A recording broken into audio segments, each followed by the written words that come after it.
लेह लद्दाख में हाल हुआ ना, 2024 में पूरे हिंदुस्तान में इनका यही हाल होगा। अब ये जाने वाले हैं, ये इनके थोड़े आप दिल आज से दिल रखने के लिए जी फिर से मोदी जाएंगे। 40 इलेक्शन तो ये मोदी के नाम पर हार चुके हैं। हिमाचल इन्होंने मोदी के नाम पर हारा, क्या वहाँ मोदी के नाम पर इन्होंने इलेक्शन नहीं लड़ा? मोदी के नाम पर हारा। वेस्ट बंगाल इन्होंने 2 बार मोदी के नाम पर हारा। दिल्ली इन्होंने 3 बार मोदी के नाम पर हारा। पंजाब इन्होंने मोदी के नाम पर हारा। केरला इन्होंने मोदी के नाम पर, वहाँ 0 सीट नहीं मिलती है इनको। कर्नाटका इन्होंने मोदी के नाम पर हारा। अब 5 स्टेटों में जहाँ इलेक्शन अनाउंस किया, वहाँ ये पांचों की पांचों स्टेटें मोदी के नाम पर हारने जा रहे हैं। मेरे साथ लिख के पक्का पक्का श्योरिटी है, लिख के दे दोगे? लिख के दे रहा हूँ मैं, ये पांचों स्टेटें मोदी के नाम पर हारने जा रहे हैं। और आने वाला चुनाव जो 2024 में होगा वो भी मोदी के नाम पर हारेंगे। नहीं, वो तो सेंटर में नहीं हारते, एमपी में नहीं हारेगा। श्योरिटी के साथ कह रहा हूँ कि हम लोग हैं, पूरी बीजेपी मौन है।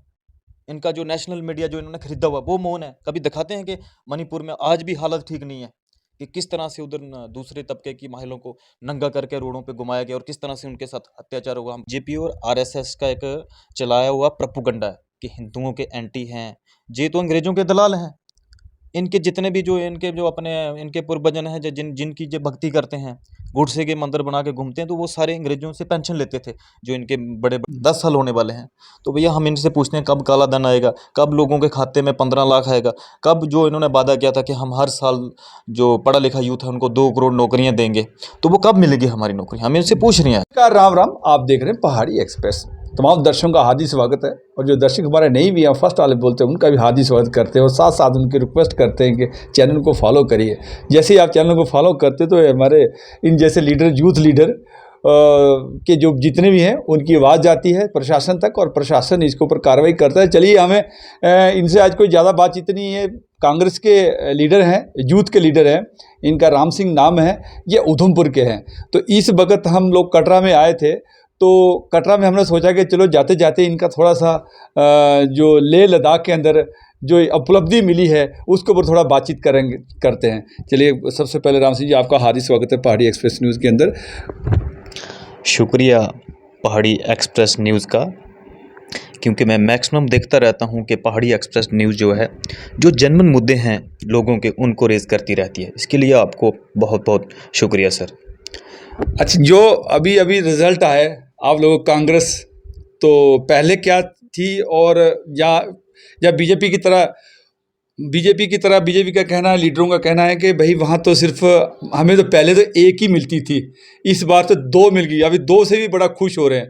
तो आप लोग क्योंकि पहले क्या पोजीशन थी और अभी क्या पोजीशन थी, ये इसके बारे में कुछ जानकारी दें। देखिए सर, इसमें ये रिज़ल्ट पहले भी इलेक्शन होती थी, लेकिन ये इलेक्शन एक ख़ास थी। ख़ास इसलिए थी, आपने देखा जब इन्होंने 370 को एब्रोगेट किया तो इन्होंने इतने ढोल नगाड़े बजाए जहाँ पे, और इन्होंने कहा, खासकर जो लेह लद्दाख के सिटिंग एमपी हैं इस वक्त बीजेपी के, आपने खुद देखा होगा कि पार्लियामेंट में वो किस तरह से जुमले फेंक रहे थे। देखो जी, 70 साल से हमें इंसाफ नहीं मिला, अब जुटी बना के हमें इंसाफ मिला। तो उसका रिज़ल्ट आपने देखा। अगर वहाँ डेवलपमेंट हुई होती, अगर वहाँ के लोग खुश होते, तो आज बीजेपी की वहाँ जीत होती। इस तरह का रिज़ल्ट बीजेपी को नहीं मिलता। इससे साफ जाहिर होता है कि वहाँ के लोग खुश नहीं हैं, वहाँ के लोग काफ़ी दुखी हैं बीजेपी से, और ना ही 370 हटने से वहाँ के लोग खुश हैं। क्योंकि आज इन्होंने जम्मू कश्मीर के टुकड़े कर दिए, 3 टुकड़ों में बांट दिया। कभी कश्मीर को अलग करने की चक्कर में पड़े हैं, लेह लद्दाख को उन्होंने ऑलरेडी अलग कर दिया है। तो वहाँ के लोग भी खुश नहीं हैं कि जम्मू कश्मीर लेह लद्दाख को अलग किया जाए। उसका रिजल्ट इनको एक ट्रायल, पहले रिजल्ट क्या था इसमें कांग्रेस का उस एरिया में? देखो, पहले भी वहाँ एनसी कांग्रेस जीती थी, ये बात सच है। लेकिन अगर इन्होंने 370 हटाया, लेह लद्दाख के लोग उससे खुश होते, तो बीजेपी को वोट करना चाहिए था ना लोगों ने। तो बीजेपी को उधर इनकी 15-20 सीटें ऐसी हैं कि वहाँ इनकी जमानतें जब्त हो गई हैं, ये 2 सीटों पे नाच रहे हैं। अगर लोग खुश होते तो इनको वोट देना चाहिए था। लोग इनसे काफ़ी नाराज़ हैं। तो इसी तरह से आगे भी अगर मैं इनको चैलेंज करता हूँ, जितने भी बीजेपी के जो लीडर हैं, कभी कहते हैं 56 इंच के हैं, चाहे छोटे इंच के हैं, तो मैं इनको चैलेंज करता हूँ कि आप में अगर दम है तो जम्मू कश्मीर में भी इलेक्शन कराओ। अभी 5 स्टेटों के इलेक्शन अनाउंस हुए, तो यहाँ भी अनाउंस करना चाहिए था इन्होंने। अगर जहाँ के लोग 370 हटने के बाद या स्टेट की डिमोशन होने के बाद अगर जहाँ के लोग खुश हैं तो इलेक्शन कराओ ना। कांग्रेस एनसी तो बैठा हुआ प्रोटेस्ट में जम्मू में जनाब। देखो, वो तो बैठेंगे, इलेक्शन हमारा राइट है, हम कोई भीख थोड़ी मांग रहे हैं इनसे।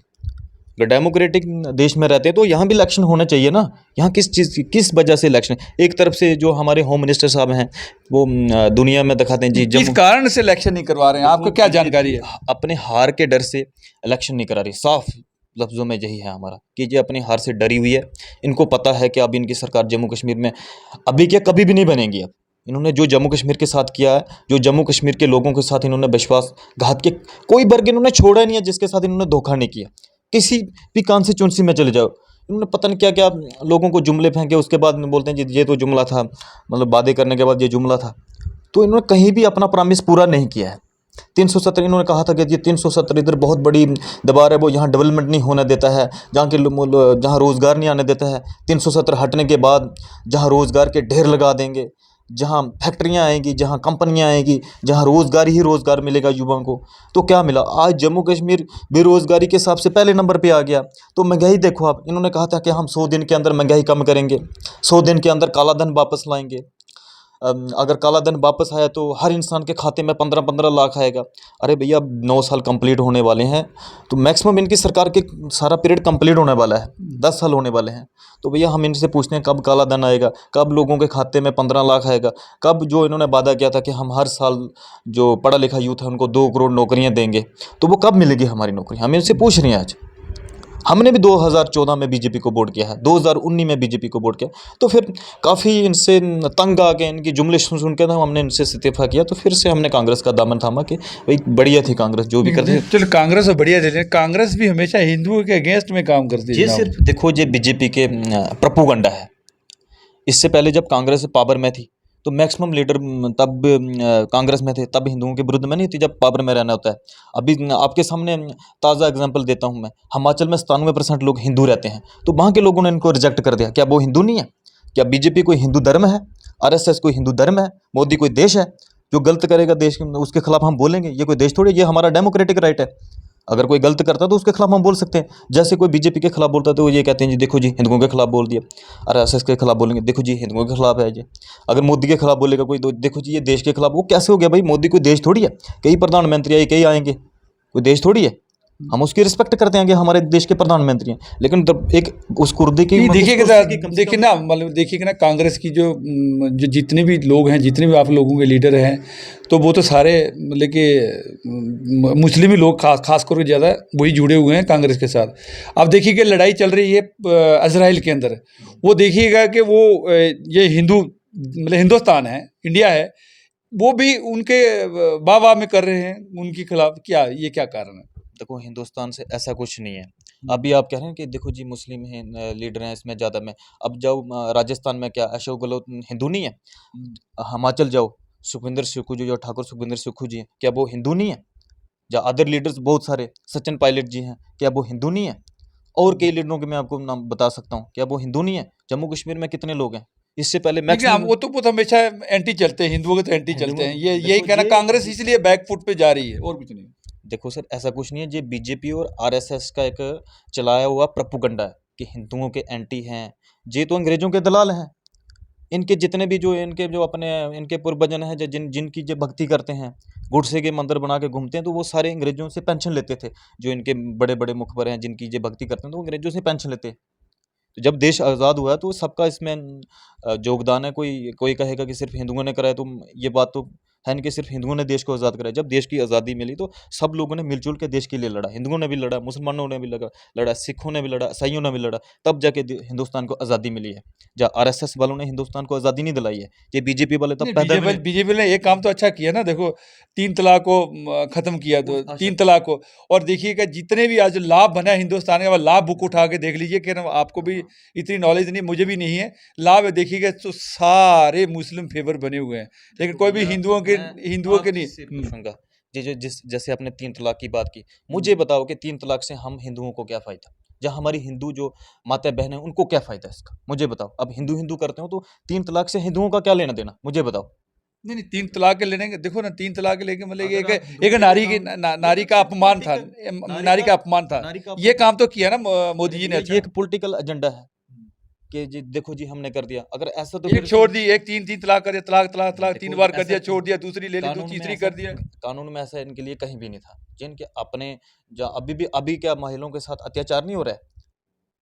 अभी भी अभी कभी आपने पिछले 70 सालों में देखा कि औरतों को नंगे घुमा के किस तरह से मणिपुर में घुमाया गया? तो उस पर तो हमारे प्राइम मिनिस्टर साहब तो मौन है, पूरी बीजेपी मौन है। इनका जो नेशनल मीडिया जो इन्होंने खरीदा हुआ वो मौन है। कभी दिखाते हैं कि मणिपुर में आज भी हालत ठीक नहीं है, कि किस तरह से उधर दूसरे तबके की महिलाओं को नंगा करके रोडों पे घुमाया गया और किस तरह से उनके साथ अत्याचार हुआ। हम पूरी दुनिया में मुंह दिखाने के लायक नहीं है कि इस तरह से हिंदुस्तान में इस तरह का भी होता है। हमारी कंट्री की तो देश में एक बहुत बड़ी नहीं, वो तो मतलब फिलिस्तीन में भी हुआ, सारा इजराइल में, वो सब ऐसी जगह। ये तो देखो ये तो हिंदुस्तान में स्टैंड, ऐसा ये नहीं स्टैंड होता है। था। हिंदुस्तान में औरतों की इज्जत की जाती थी, जहाँ लड़कियों को देवियां माना जाता है हम्म।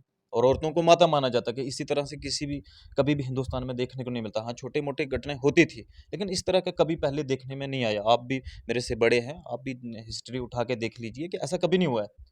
तो अब इनका टाइम आ चुका है कि इनके जितने झूठे जुमले थे, जितने प्रोपोगंडे थे, अब इनके खत्म होने वाले हैं।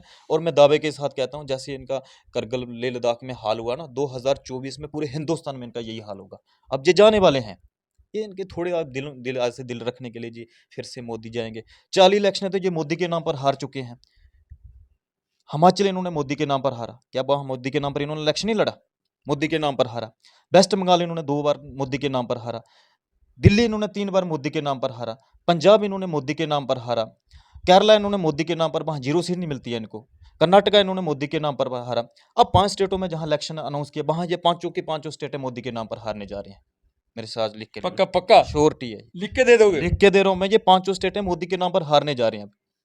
और आने वाला चुनाव जो 2024 में होगा वो भी मोदी के नाम पर हारेंगे ये। नहीं, वो तो सेंटर में नहीं हारता है, एमपी में अरे नहीं मैं हारेगा। श्योरिटी के साथ कह रहा हूँ कि हम लोगों ने वोट देके इनको आगे प्रधानमंत्री बनाया, जो हम लोगों ने इनको एमपी बनाया वोट देके। ये कोई हवा में थोड़ी उड़ के आए हैं। चलिए चलिए, शुक्रिया शुक्रिया शुक्रिया। ये लीडर थे कांग्रेस के, जो ज़बरदस्त तरीके से इन्हें बोला कि 2024 में भी मोदी जी हारेंगे। चलिए, ये लिख के देने के लिए तैयार हैं, लेकिन चलो वो तो 2024 के लिए नहीं बोला, वो तो 5 स्टेटों के लिए बोला। 5 स्टेटों में भी 2024 में भी हारेंगे ये। अच्छा, 2024 में हारेंगे? हारेंगे। तो इतना बड़ा आप कैसे कह सकते हो? इतना इतना इतना बड़े एस्ट्रोलॉजी है क्या आप सर? देखो इस तरह इसलिए कह रहा हूँ मैं कि हम ग्राउंड में रहते हैं, हम्म, कि हम लोगों में रहते हैं, तो हम लोगों के व्यू लेते रहते हैं। हम्म, कि जिन लोगों ने उनको पिछली बार बड़े मतलब जोश शोश से वोट दिया था, तो अब उनकी क्या व्यू। मैक्सिमम लोग इनसे नाराज हो चुके हैं। आज बीजेपी छोड़ के जा रहे हैं लोग। जो बड़े बड़े अपोजिशन के लीडर इन्होंने बीजेपी में इकट्ठे किए ना, या तो ईडी के डर से किए हैं, या तो सीबीआई के डर से किए हैं, उन्होंने बड़े बड़े घोटाले किए हैं। तो वो लोग अपनी प्रॉपर्टियां बचाने के चक्कर में बीजेपी में गए हैं, किसी आम लोगों की भलाई के लिए नहीं किए हैं। वो क्या बाद में छोड़ देंगे कि जब बीजेपी हारेगी तो फिर? बीजेपी हारेगी तो उनको कोई गारंटी थोड़ी है। वो तो बकाऊ है, वो टकाऊ थोड़ी है, वो कहीं भी जा सकते हैं। चलिए, शुक्रिया शुक्रिया। बहुत ज़बरदस्त सवालों का जवाब दिया इन्होंने, कि बोला बिकाऊ है, टिकाऊ नहीं है। जो चले गए इस बगैर बीजेपी के साथ चल रहे हैं, जुड़ रहे हैं, वो आने वाले 2024 में ये पलड़ा झाड़ करके फिर पता एनसी में जाएंगे, कांग्रेस में आएंगे, सारे आएंगे। क्या होगा 2024 में देखेंगे। चलिए, रियली यूथ है, बड़ी ज़बरदस्त जवाब दिए इन्होंने। और ऐसी जवाब अगर हमें आगे मिलते रहेंगे तो फिर कभी एक वीडियो के साथ फिर मिलेंगे, इनके साथ फिर मुलाकात कराएंगे।